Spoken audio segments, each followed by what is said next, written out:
Well, today we're joined with Austin Hirsh, the founder and CEO of the 2050 company. Thank you so much for being with us, Austin. Thanks so much for having me. So why don't you tell us about the 2050 company and what it's all about? Yeah, absolutely. So I founded the 2050 company when I was finishing up my mechanical engineering degree down at the University of San Diego. I'd been working on another startup. I was really interested in kind of the intersection of engineering and entrepreneurship. And I was working on a robotic lawnmower, kind of selling it as the Tesla of lawnmowers. And worked on that for like 2 years. And then I really just, my senior year, I wanted to kind of dive into the data again and look at where I could really make the biggest impact as an individual entrepreneur, kind of going out into the world. And that was when I came across this really interesting stat from Project Drawdown. Project Drawdown is a nonprofit that basically, they're the leading resource for climate change solutions. So they categorize and rank different solutions to draw down carbon in the environment. And they found that the number one best way to prevent global warming by 2050 is reducing food waste. And that stat just blew me away. I'd been following like Tesla and Impossible Foods and all of those like really tech-focused solutions. And I mean, it seems like a pretty simple problem that we're all familiar with is food waste. It's what you scrape into the trash or those kind of ugly produce you don't even see at the store. All of those kind of different issues. At the same time, I had been kind of pondering this idea in my head. I'm a total life hack nerd, just kind of trying to find out different ways to optimize my life. And I have a smoothie every day after working out. So that process just really frustrated me that it's like 7 different ingredients in different places, combining them. So one side of my brain was kind of thinking, how do I make this process easier? The other side was like really shocked by the stat, finding out that nearly 50% of all produce in the US goes uneaten. And they kind of collided senior year into the 2050 smoothie. So that's right. What I have right here, it's an instant smoothie made from upcycled produce. So it's really built around the concept of reducing food waste. We source that imperfect or surplus produce that wouldn't otherwise have another home. We freeze dry it using the same tech they use for space food. This takes out all of the water but leaves nutrients and taste intact. So that extends the shelf life from days to years and really cuts out that waste due to perishability. So it doesn't go bad for 2 years. And then you can see it's a powder. So it could be ugly strawberries, beautiful strawberries, they're all identical. And then you just blend up a scoop of this with ice and water, and it transforms into a smoothie that tastes just like that smoothie I was drinking every day already. How'd you get started? Did you just go to like Walmart or Costco and buy a freeze dryer, or how to get to the point where you've now scaled up, distributing? It looks like across the United States, maybe around the world. Yeah, you can buy it anywhere in the US right now. It's the perfect product because, I mean, this is the reason NASA uses freeze-dried food, because it doesn't need to be refrigerated and it's super light. And when you dry it down, it's super compact. So like we can just throw this in a envelope from the post office and ship it across the country, which makes it really, makes it great for e-commerce right now, but like kind of looking down the road at extending that impact, I'd love to be able to make it in places where this produce is in excess and then ship it across the country or even the world to where it's scarce. So, that's just kind of me nerding out on the whole freeze drying tech, which really interests me. But to go back to where it started, so yeah, I was studying down at the University of San Diego. And I just heard about this pitch competition on campus called the Fowler Global Social Innovation Challenge. This idea, kind of the two sides of it, that impact and the freeze-dried smoothie idea collided like 2 weeks before the deadline was due for that. And I'm like, might as well enter that. So I put together a pitch deck. The idea really just kind of came along as I was writing it. Entered it into that. I ended up winning the USD round at my university. And that was just really cool to see how excited other people were about this product. My favorite inventions are those ones that in retrospect seem really obvious, that you're like, oh, like, why didn't I think of that? And like, kind of as I've been thinking about space the last few weeks, a lot of those inventions that started in space, like memory foam was like a cushion for astronauts' butts to make their butts not get tired or something. And now it just seems like common sense that that's like our mattress and pillow. But that's how it started, like something really specific, and then was eventually brought into all of these use cases. Anyways, I pitched it at that, won first place, went on to the global round of that, the global competition, competed against all these like amazing student entrepreneurs from around the world. I placed like top 10 at that and got a little more funding. Long story short, I got a few $1,000s from that to actually get the freeze dryer and freeze dry my own produce like a day after that competition wrapped up. Exactly a day. So I graduated undergrad, had a week of summer break doing my pitch, did that pitch, had a day off, and then started my master's like a day later. And that was a master's in entrepreneurship because I had only taken Econ 101 and my engineering degree. And I'm like, I should probably learn some business. And so through that was at University of Washington up here in Seattle. I just kept growing it as my thesis project. The first bananas I rescued were from the Amazon banana stand in Seattle, which is really cool. I was really lucky to get like 800 of them the day before they shut down the banana stand for COVID. And they just like filled up the whole freezer at my house, like the whole freezer at a friend's house. And I worked through freeze drying them and then grinding them in a Vitamix. And yeah, just did a few more competitions, some more pitch competitions, and just kind of kept building it incrementally, bootstrapping it, kind of in that entrepreneurship university scene, which is really just now starting to kind of grow in a lot of schools, I think. It sounds like it started pretty close to the beginning of the pandemic. When did you graduate? Because you're at the banana stand like a day before the pandemic. I applied to these two competitions at UW, the Environmental Innovation Competition and the Dempsey Startup Competition. And then like the week before we left for spring break, UW shut down. I was kind of thinking, what is this pitch competition going to be? Because usually those pitch competitions are like you pitch in front of people, and I was planning to have my blender there and like handing out little cups of smoothies so people could see how good it tastes. Cause like, this is a product you have to kind of taste to believe in. So I was like trying to think, if it went virtual, like how am I going to do that? At the same time, I think everyone was kind of in the mindset of this is temporary. Let's just kind of like sit this out for a couple of weeks and we'll be back to normal. The whole plan to roll this out, I was always going to do a Kickstarter that summer. And I always thought e-commerce is perfect, but I wanted to start it in the Seattle area, selling it to students at the University of Washington and also to kind of small to medium-sized office buildings to put in their kitchens. And overnight, both of those markets just like disappeared as everyone went home.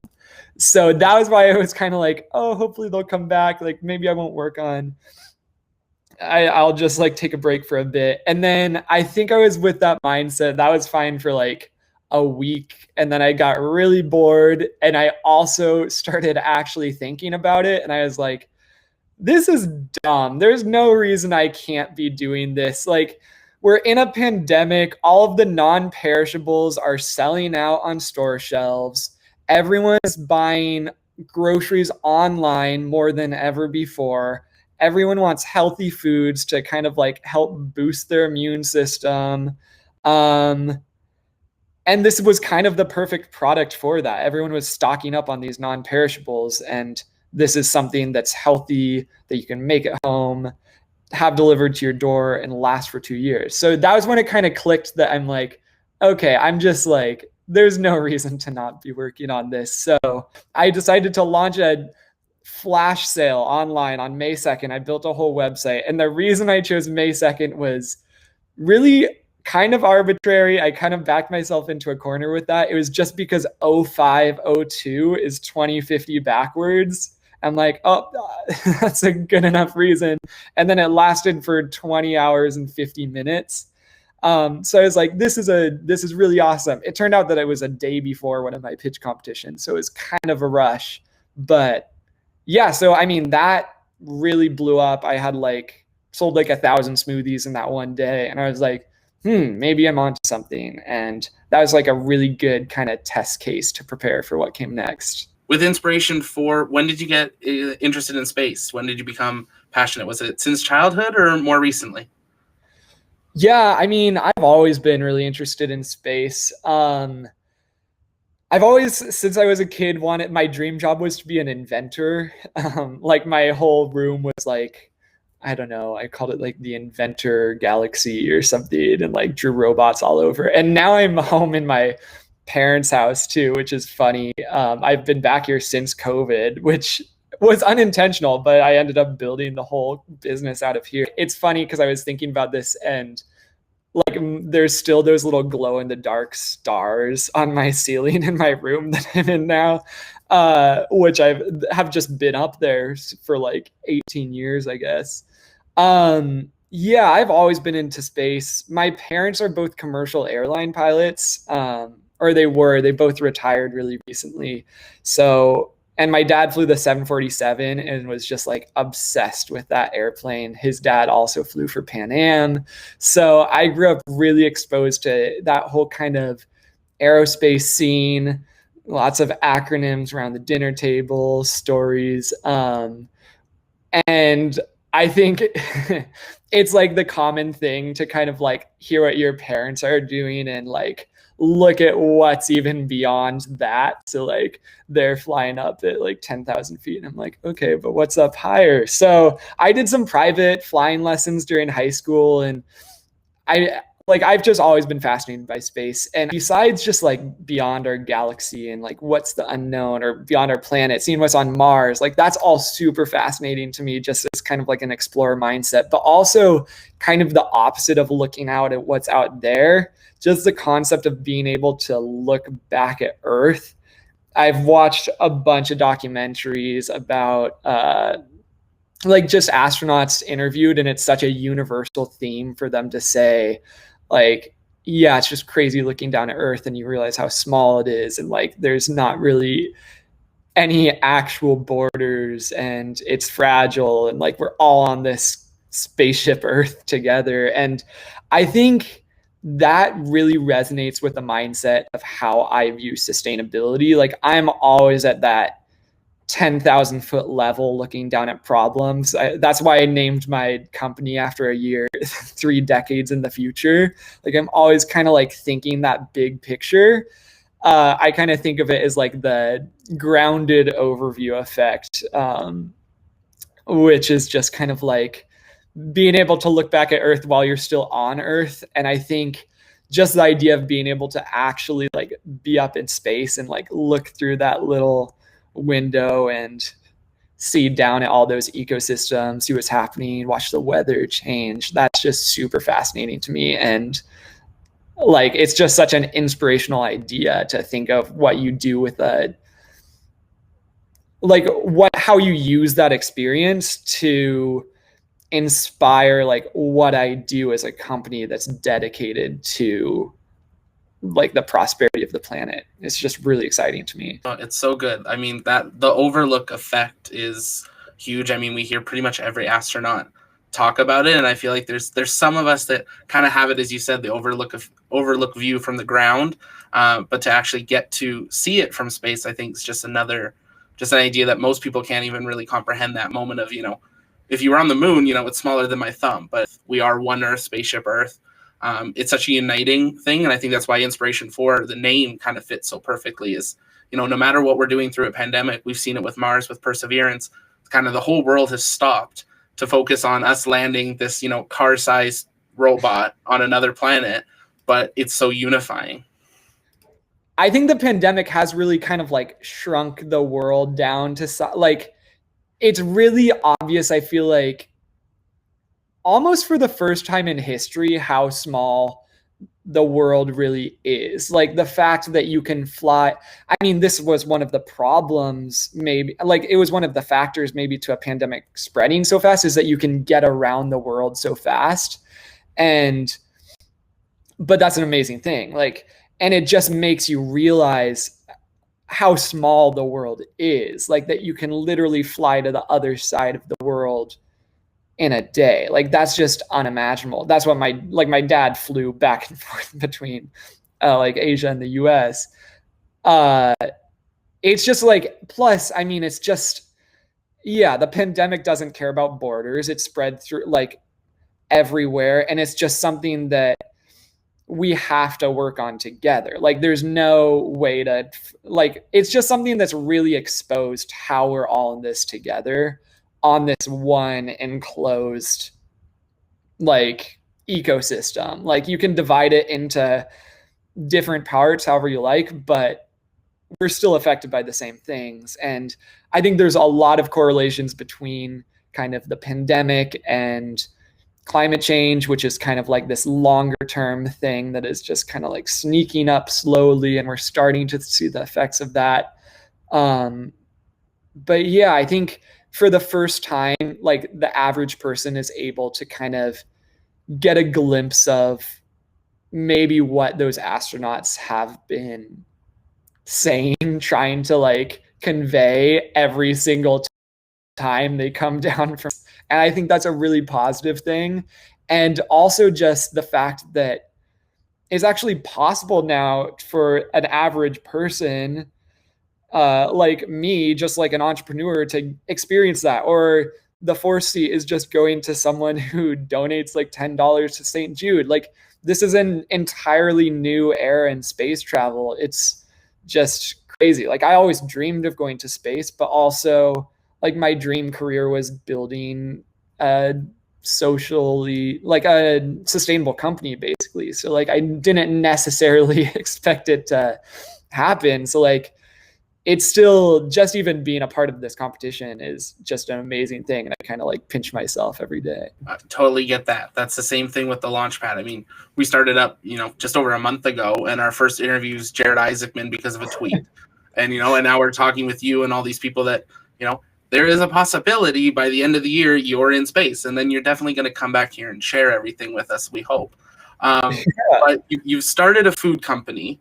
Are you a picky eater? Because you're going to be in orbit for a few days. We know food is expanded on what we can take to space, but is there something you hope to take with you as a meal or a snack? Well, I definitely hope to bring a 2050 smoothie because I want to see how that tastes up there. And it's already the perfect food to bring up. Yeah, I'd say I'm not a picky eater. I'm like a very functional eater. Fortunately, like I am picky about the taste of the smoothies I make. Like that's the one thing I'm pretty picky about. So that at least transfers over. But I'm a pretty like functional eater, like figure out kind of like what I need each day. I don't know. I'm excited to try space food. That would be awesome. I mean, my goal with the 2050 company is to really expand the whole concept of like make freeze-dried food not space food. I think just spending the last 2 years working on this, it's become apparent like how impactful this technology that started for space can be down here on Earth. Like so many fruits go bad just because like farmers don't want to spend the resources to pick them if they don't know someone's going to buy them, because then they'll just go bad. But if you have someone like the 2050 company, like I hope to make it, like be able to go to those farmers and say, if you spend the resources to pick those, I will buy them, preserve them today. And then even if strawberries are seasonal in June and you have to import them in January, we could have local strawberries in January. So, I mean, that's just an example of how I think this could impact it on Earth. Also, I mean, you have to think with Inspiration4, with the new rover, everything's kind of pointing towards Mars, getting people to Mars. bringing it back to my favorite date, Elon Musk said he wants to have 1 million people on Mars by 2050. What are those people going to eat? What are they going to eat on the space ride? What are they going to eat on Mars? I mean, according to The Martian, you can make potatoes there. You can grow potatoes there, but it might take a while to get that started up. So who knows? Maybe people will be drinking our smoothies on Mars sometime in the future. Do you have any fears of going to space? Like, it's a crazy idea. You have a family that's flown, so definitely kind of upping them, being like, you can stay in atmosphere. I'm going to go out of the atmosphere. But it's kind of to a new level, strapping yourself to the top of a rocket and saying, here we go. Absolutely. I mean, yeah, there's always fears. My mom is a little nervous, I'd say.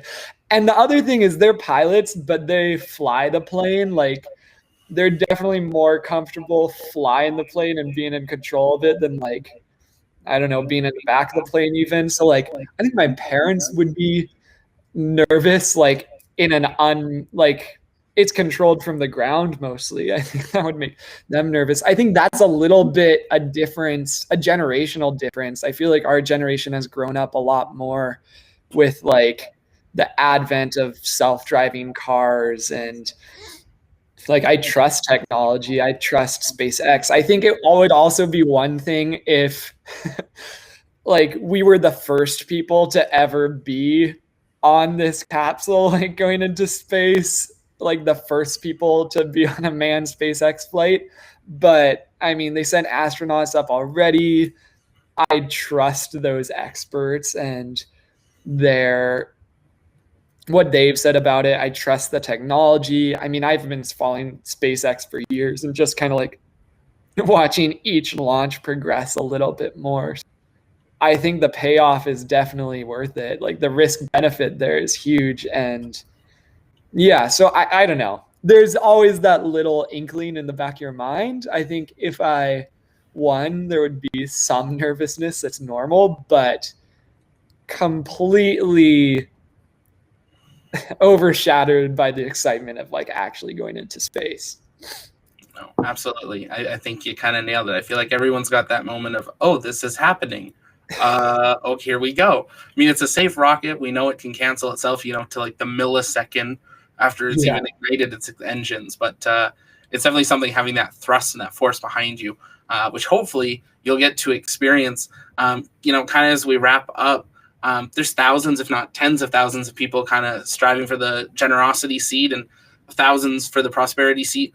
Why you? Why do you think you should be picked by Jared and Shift for Shop and SpaceX to be one of those first 4 civilians that are, really going to be that next historical marker that's known until we send people probably to Mars? Yeah, I would definitely take seriously that responsibility of being part of this historic mission. I mean, I heard about this and I was like, I heard about the generosity seat and I'm like, oh, I gotta enter this. This is like my chances of ever going to space just like multiplied by 1 million hearing about that seat. And then like followed up right on that was the prosperity seat. And like, just as I kind of like heard more about that, it's like this Shark Tank competition. And I've done these pitch competitions, and just the idea of, I can't think of a more fitting startup to be paired with the first civilian space flight. Like, and even as the past few weeks have gone on, like I've kind of surprised myself by like how many kind of connections there are.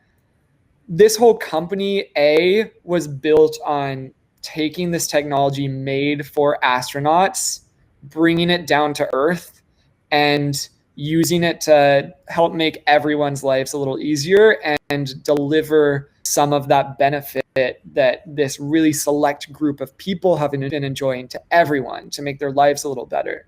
And I think that's really kind of in line with what SpaceX is hoping to do with eventually opening spaceflight to more people. So that's one thing. And then I also think just the title of the seat is the prosperity seat. I think is so fitting with my company and my journey to get here.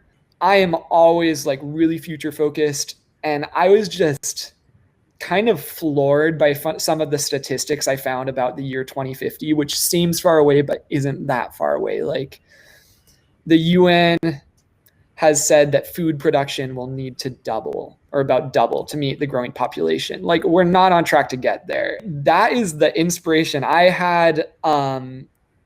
And really the mission of this whole company is designed around that broad view and ensuring prosperity by this date. And I think Inspiration4 is kind of that first step to getting people to Mars. I have my like Mars shirt on right now, but I think it's really important to get those 1 million people there by 2050. That's such an amazing goal, but there are 7 billion people on Earth and will probably be more in 2050. And I'd like for people to also have the choice to stay here on Earth and stay home and not only survive on Earth, but prosper and not have to deal with all of these issues and food scarcity. Although it wasn't exactly the word incorporated into the mission statement through this whole process, I really think prosperity is the word I built my company around, even if unintentionally, like really at the core of my whole vision and what I hope to achieve. Oh, it's so good. I think you and Jared have so much of the same kind of heart and passion of, let's go to the moon and Mars, but we need to take care of our home too. We need to look at it on both ends. And I mean, as you said earlier, the number of things that have come from the space race that are now part of everyday life here, who knows what it's going to be next. I mean, your smoothie goes up there and then we see it in every grocery store across the country. Who knows? It's a very successful entrepreneur. He's said he's had the ball thrown him a few ways. Is there a question you want to ask him now or when you're in orbit that you think, I mean, there's probably 1 million, but yeah, fortunately we would have some time together. I mean, that's another thing. There's so many like different aspects to that opportunity. Like it's easy to think about like all of the things about being in space, but on top of that, being in space with these 3 people, like being in space with such a successful entrepreneur who like built these businesses, like I love just like talking, picking people's brains, finding new mentors, like seeing what pitfalls like they've fallen into, like what should I avoid, what should I be thinking of. Like the opportunity to be able to pick Jared's brain would be pretty amazing. No matter what happens with Inspiration4, the 2050 company is not going anywhere. What's next? Where do you hope to see 2050 in the next year or something, and how can people be involved? Yeah, absolutely. So I actually this week I have one of my friends from undergraduate. I finally got him to start coming on board, so I'm really excited about that since I've been working on it pretty much alone. It's such a like cool new experience to be able to have someone to share that with, because there's so much that's like just exclusively in my mind about this company. So I mean, that's the first thing, is just kind of figuring that out. That's a really exciting step. Where I mean, we have a supplier helping like dry and grind the powder, but I still fill each of these bags by hand. So hoping to figure out a new solution, find someone who can help pack them and really get them around. The demand has been really incredible.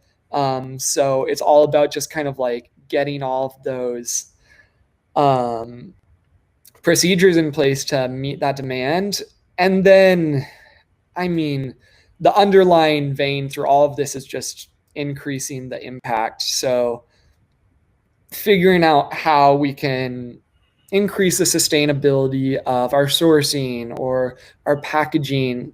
It's fun to like think of unique solutions to all of these things that haven't really been done before. And also, I mean, my ultimate vision would be to be able to not only just like sell this to you if you buy it online, but maybe be able to help provide this to people who don't have access to fresh fruits and vegetables, because it has the same nutrients. So I would love to be able to, on one side of it, increase the sustainable impact, and then on the other side, build that social impact to kind of connect those areas of food scarcity and abundance. Yeah, I mean, my philosophy with this is really that if you want to make a sustainable impact with a business, you have to kind of meet people where they are.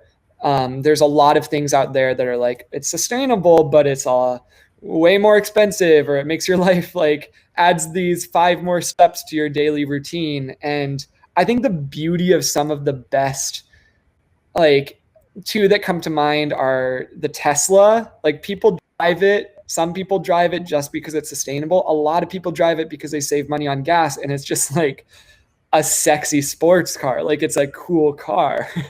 And then the other company I really like is like Impossible Foods or Beyond Meat. Like, they're not trying to make a veggie burger. They're making a burger that will be cheaper, and just like that greasy burger you get at Burger King, made for the people who love burgers. Like, people will buy a Tesla because it's an awesome car. People will buy an Impossible Burger because it's a delicious burger. And then kind of, it just so happens to also be sustainable because it's built around that sustainability.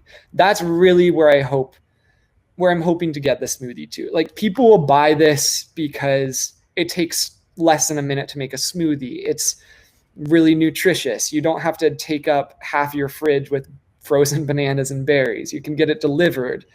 And you don't really have to think about the sustainability that much as you're using it, because it's just baked right into the design. And I think the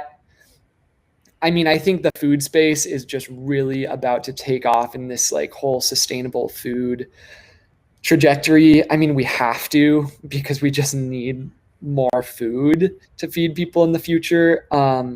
And I think it's really exciting to be kind of at the beginning of that and be able to start this business just kind of from these ideas in my mind, and really think about what I want it to look like, 2 years from now, or 29 years from now in 2050. So good. How can people get it? Where do they go? How do they pick up 2050 Company smoothies? Yeah, well, we actually launched a Shift4 shop. So you can go to Inspiration2050.com, and we have all 3 flavors available. So this is Rainier Berry, banana, strawberry, raspberry, blueberry. Those are the only ingredients. It doesn't need any preservatives or sweeteners. Seattle Summer is like peachy banana flavor. And then the Evergreen is like your like nice power green smoothie. And I usually don't like green smoothies, but I actually really like this one. So yeah, you can go to Inspiration2050.com. Through the end of this contest, we're giving 10% of profits through that website to St. Jude. And then also, I just launched this on Twitter today.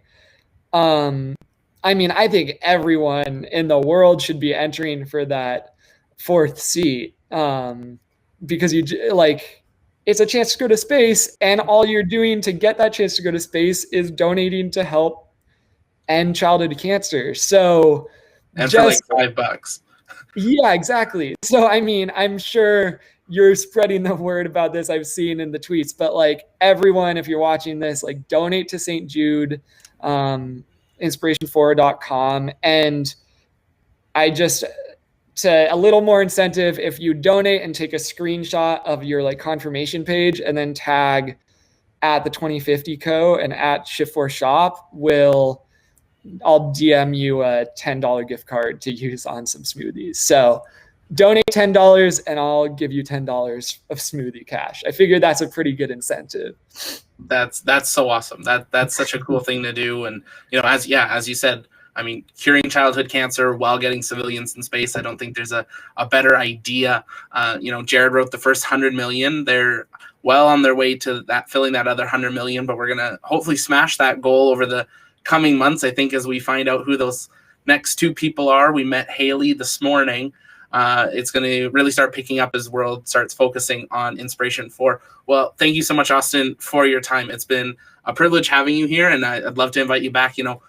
Whether you get selected or not, we'd love to hear kind of how this journey's been, and however we can support you in the future, definitely let us know. Yeah, thanks so much. This was so fun. The Arctic Ocean could be entirely free of ice in the summer by 2050. More forest area annually by 2050. Will be gone by 2050. 8 billion by 2050, and food production will have to double. My name's Austin Hirsh, and I'm the creator of the 2050 Smoothie. For the past 5 years, I've made myself a smoothie every day. For the past 2 years, I've tried to make that process suck a little less. I started by completely deconstructing my daily smoothie. This is 100% real fruit. So is this. The 2050 Smoothie is a faster, cleaner, equally nutritious take on the traditional fruit smoothie. So, how do we do it? Using state-of-the-art drying technology, we remove all of the water from fresh fruits and veggies, leaving all nutrients and taste intact. So this equals this.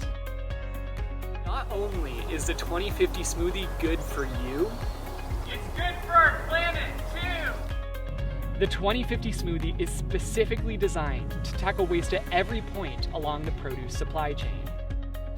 We buy surplus and imperfect produce directly from farms and distributors, cutting out some waste at its source. We remove all water from this rescued produce, essentially eliminating waste due to perishability. And we grind it to a fine powder, so that a beautiful strawberry and an ugly strawberry become identical. I have been working for more than a year to bring the 2050 Smoothie to life. And my team has already begun limited production of our first flavor. All you have to do to support our mission of creating a greener 2050 is to try one of our delicious Northwest-inspired flavors. Evergreen.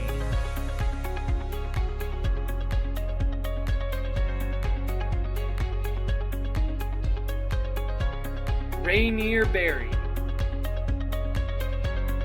And Seattle Summer.